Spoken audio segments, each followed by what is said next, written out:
Bismillah. Innal hamdalillah nahmaduhu wa nasta'inuhu wa nastaghfiruh wa na'udzu billahi min syururi anfusina wa min sayyiati a'malina may yahdihillahu fala mudhillalah wa may yudlil fala hadiyalah wa asyhadu an la ilaha illallah wahdahu la syarikalah wa asyhadu anna Muhammadan abduhu wa rasuluh. Amma ba'du. Alhamdulillah fi hadzal yaum ba'dal fajr min yaumil khamis al-ashir min syahri Sya'ban 1444 muqabil al-yaum tsani min syahri Maris 2023 mazilna fi darsina fi kulliyati al-hadits wal fiqh min kitab al-akhbar as-sahihah fi sifati siyamin nabi sallallahu alaihi wa ala alihi wasallam, yang mana pada kesempatan hari ini kita masuk kepada hadis atau masalah yang ke-6. Bismillah. Al-mas'alatu sadisatu idza tazahama baina sahuri wa ghuslil janabati quddimas sahur. Wa hadhil mas'alah mimma yata'allaq bisahur al-mas'alah as-sadisah. Maka di dalam masalah ini barakallahu fikum mimma yata'allaq bi ilmi qawaidil usul idza tazahama baina sahur wa ghuslil janabah. Jika terjadi dua kebaikan, yang mana dua kebaikan itu bertemu di waktu yang satu dan seakan-akan terjadi bentrok, mana yang baik, mandi junub atau makan sahur. Kok bisa terjadi bentrok, pertanyaannya? Qad rubama rajul bermain bersama istrinya di malam Ramadan setelah sholat tarawih, selesai jam 4 misalnya. Maka akhirnya keduanya setelah sholat tarawih berjamaah di masjid pulang, kemudian dilanjut karena nanti siang puasa, tidak bisa bermain-main. Akhirnya masuk kepada ronde yang kedua setelah ba'dal isya. Maka mereka setelah sampai sholat tarawih dari jam 2 sampai jam 4, masih ada waktu 1 jam, lumayan 1 ronde lagi.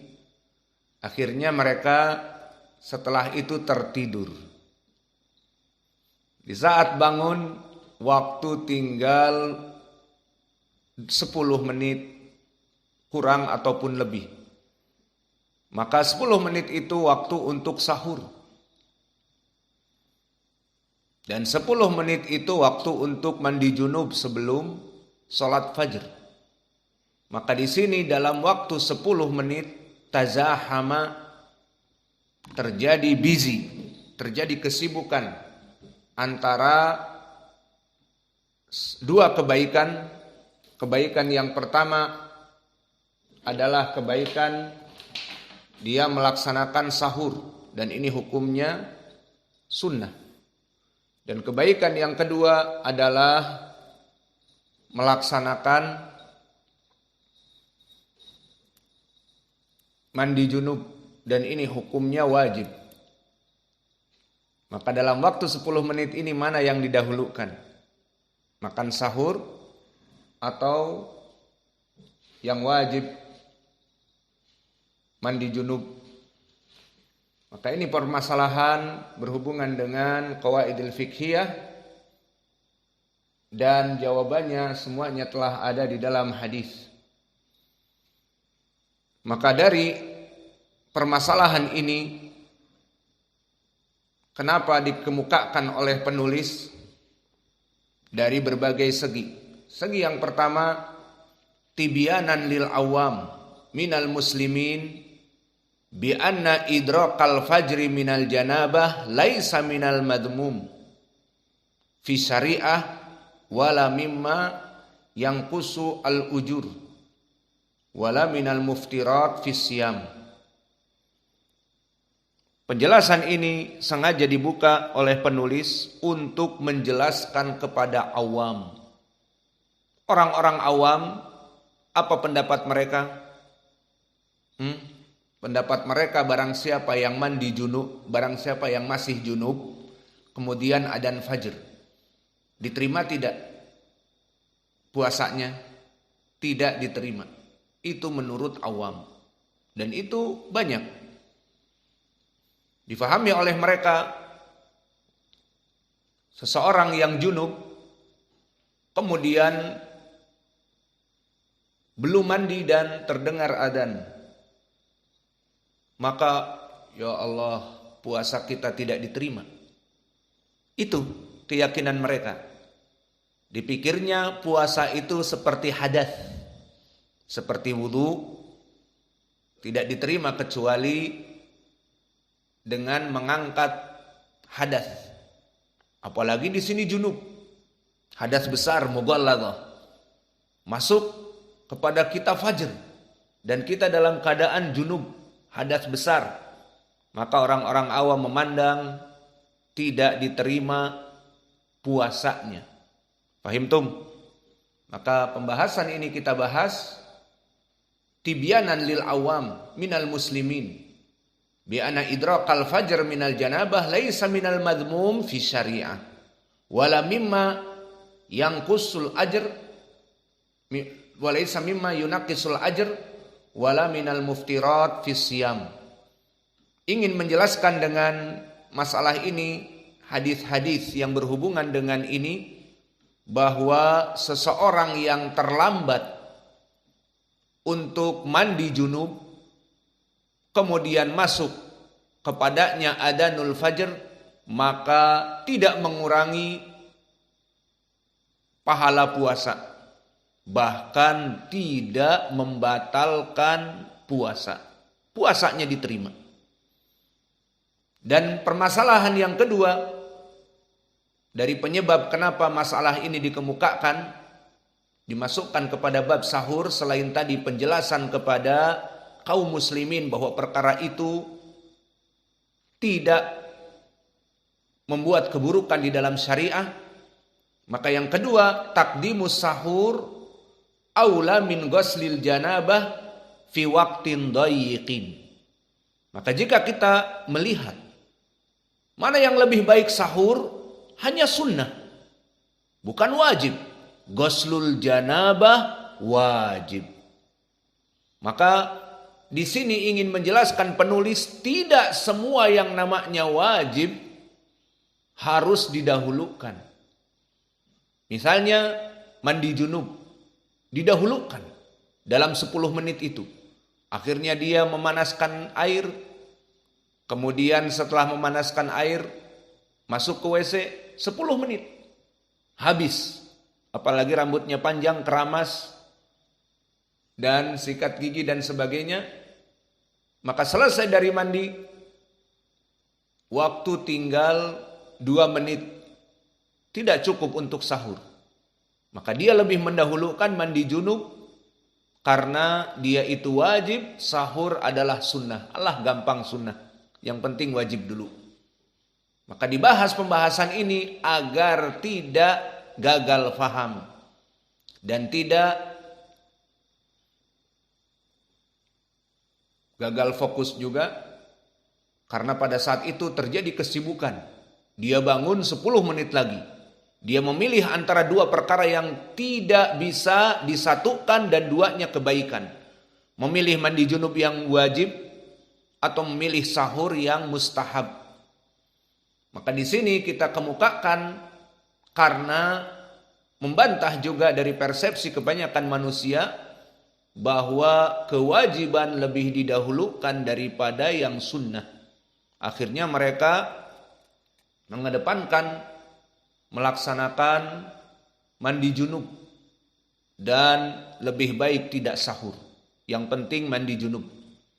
Maka dari sebab inilah kita mengedepankan permasalahan ini.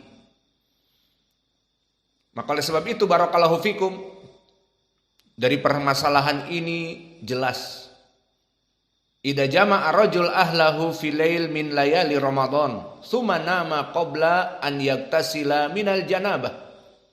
Falamma istaiqadha lis-sahur ma baqiya min waqtihi ila ba'da au illa ta'udda asra daqa'iq au aqal min dalik. Fala ba'sa wala haraja an yuqaddima sahur li'anna waqtahu mudayyak bi adanil fajr atsani wa li husulil barakah fi akli sahur. Maka dalam suatu kasus seseorang, telah kami jelaskan tadi, suami istri berhubungan, tidaklah mereka bangun kecuali hanya 10 menit lagi, 15 menit lagi dari waktu adzan. Maka mana yang didahulukan? 15 menit mandi junub atau 15 menit untuk sahur? Dan keduanya tidak bisa dilakukan bersama. Contohnya, ya sudah kita mandi sambil sahur. Bisa mandi sambil sahur? Nah, kalau bisa dikumpulkan, ya dikumpulkan. Maka di WC dia makan sambil mandi, di bawah shower makan. Bisa apa tidak? Tidak bisa. Berarti kalau tidak bisa dikumpulkan, harus pilih salah satunya. Kalau bisa, habis perkara. Tidak ada masalah, no problems. Namun di sini tidak bisa. Seseorang mandi di bawah shower, mandi junub sambil sahur. 15 menit bisa mandi, bisa juga sahur. Bisa kalian seperti itu? Namanya effectivity, efektif. Dinamakan bahasa Indonesianya pepatah sambil berenang minum air. Nah, sambil mandi junub sambil sahur. Dan bahasa Indonesianya tadi ya, bahasa Arabnya dan bahasa Inggrisnya ada. Apa bahasa Arabnya? Usfurain bihajar wahid atau usfurain bihajar.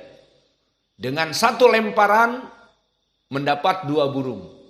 Nah, satu dalam waktu 15 menit, 10 menit dapat sahur, dapat juga mandi junub.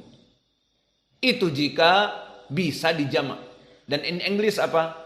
2 birds, 1 stone. Dapat 2 burung dengan 1 lemparan. Atau 1 bidikan, 2 burung. Dia dapat. Maka pepatah ini jika bisa digabungkan. Dan amalan tadi sahur dengan mandi junub bisa digabungkan. Namun perbuatan ini jelas tidak bisa digabungkan. Pertama, bagaimana makan di WC. Yang kedua, ini mandi. Butuh sekujur badan kita kena air. Dan makanan kita terkena air. Dan kita sambil mengunyah di WC. Nanti rendang yang baunya rendang jadi bau yang lain. Alhasil tidak bisa untuk dijamak. Maka kalau 2 perbuatan ini tidak bisa dijamak, inilah permasalahan yang masuk kepada ilmu qawaidul fiqhiyah seperti disebutkan di dalam babnya, idza tazahama adadul masalih yuqaddimul a'la minal masalih. Jika terjadi kesibukan dari kebaikan-kebaikan, berkumpul kebaikan-kebaikan, namun tidak bisa dijamak. Fa in tazahama au fa in tazaham adadul masalih yuqaddimul a'la minal masalih. Jika terkumpul dalam satu waktu, pilih ataupun 2 kebaikan, 3, 4 kebaikan dalam satu waktu, dilihat bisa dikumpulkan, dijamak? Dijawab bisa. Ya sudah, kalau begitu jamaklah. Lalu kalau tidak bisa, maka pilih mana yang lebih baik karena waktunya sedikit. Maka kaidah ini, fa in tazaham adadul masalih yuqaddimul a'la minal masalih idza kana lam yastati al jama', jika tidak mampu untuk menjamaknya. Contohnya, seorang khatib fi yaumil jum'ah, wa hadal khatib fi yaumil jum'ah yaqra' ba'dal ahadits hadal khatib man ghassala wagtasala fi yaumil jum'ah. Hadis rawahu Abu Daud an Abi Hurairah. Barang siapa seorang yang mau datang ke Jum'ah dia mandi dan membuat istrinya mandi, maka dia aku harus olahraga hari ini bersama istri. Senam aerobik lah bersama istri. Akhirnya dia senam bersama istri. Setelah senam aerobik, capek, istirahat dulu. Ternyata tertidur, bangun sudah hampir menjelang imam naik. Apalagi dia imam misalnya, dia khatib. Maka dia bangun, waduh, 10 menit lagi untuk naik ke mimbar. Maka dia bergegas, dia berpikir sekarang